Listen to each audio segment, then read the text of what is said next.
গেল কয়েকদিন যাবৎ গণমাধ্যমে বা সোশ্যাল মিডিয়া প্ল্যাটফর্মে একটা বিষয় নিয়ে সকলেরই জানার ইচ্ছা যে আমাদের বাংলাদেশে আহ, দ্বিতীয় বাংলাদেশ ব্যাটালিয়ন নামে যে নতুন একটি ইউনিট চালু করা হয়েছে, এটা কি আসলে অতীতে ছিল নাকি সরকার ক্ষমতায় আসার পর নতুনভাবে চালু করা হলো? Number one.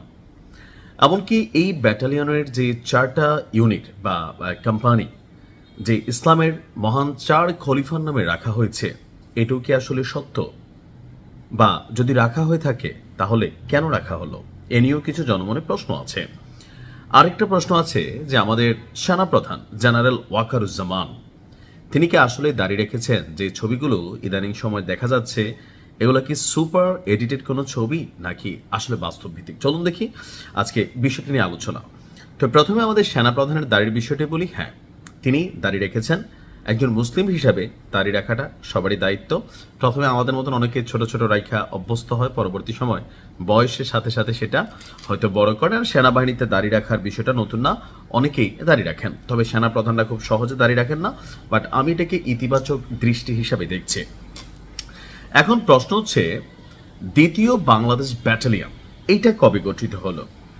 এটা 2026 সালে বাংলাদেশ মিলিটারি একাডেমি, সংক্ষেপে বিএমএ, এখানে নতুনভাবে উদ্বোধন করা হয়েছে। অর্থাৎ আমাদের সেনাবাহিনীতে নতুন একটা ইউনিট চালু করা হয়েছে, যেটার নাম হচ্ছে দ্বিতীয় বাংলাদেশ ব্যাটালিয়ন।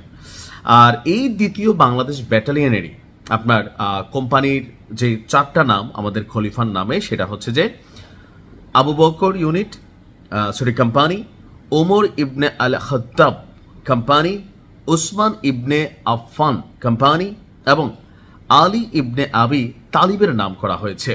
আর এটা নিশ্চিতভাবে যে এই চারটা নামেই আসলে বাংলাদেশের দ্বিতীয় বাংলাদেশ ব্যাটালিয়নের যেই কোম্পানিগুলো চালু করা হয়েছে এগুলো। তো কেন এ পর্যন্ত নেওয়া হয়েছে? সেনাবাহিনী বা সরকার এ বিষয়ে আনুষ্ঠানিকভাবে কোনো ব্যাখ্যা না দিলেও যা জানা গেছে তা হলো, নতুন ব্যাটালিয়নটি গঠন করা হয়েছে বাংলাদেশ মিলিটারি একাডেমিতে প্রশিক্ষণ কার্যক্রম সম্প্রসারণ করা এবং অফিসার ক্যাডেটদের প্রশিক্ষণ সক্ষমতা বৃদ্ধি করার অংশ হিসাবে। চারটি কোম্পানির নাম চার খলিফার নামে রাখা হয়েছে, কিন্তু এই নামকরণের পেছনের উদ্দেশ্য সম্পর্কে আনুষ্ঠানিকভাবে সেনাবাহিনী বা সরকারের কাছ থেকে স্পেশালি কোনো রকম ব্রিফিং আমরা পাইনি। তো অনেকেই বলছেন যে বেসিক্যালি ইসলামী ঐতিহ্যকে সম্মান জানানো, যেহেতু বাংলাদেশ একটা মুসলিম সংখ্যাগরিষ্ঠ দেশ, নেতৃত্ব, ন্যায় বিচার এবং আত্মত্যাগের আদর্শকে প্রতীকীভাবে তুলে ধরা, অথবা অন্য কোনো রাজনৈতিক আদর্শগত বার্তা কিনা, এটা নিয়ে নানান ধরনের আলোচনা ইতিমধ্যে সোশ্যাল মিডিয়াতে হচ্ছে।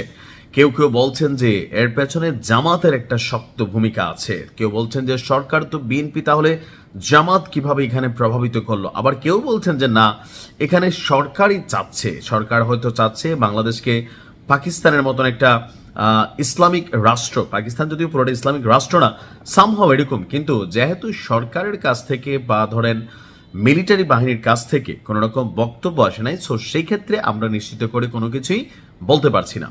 মিডিয়াতে এক একজন এক এক রকম মন্তব্য করছেন।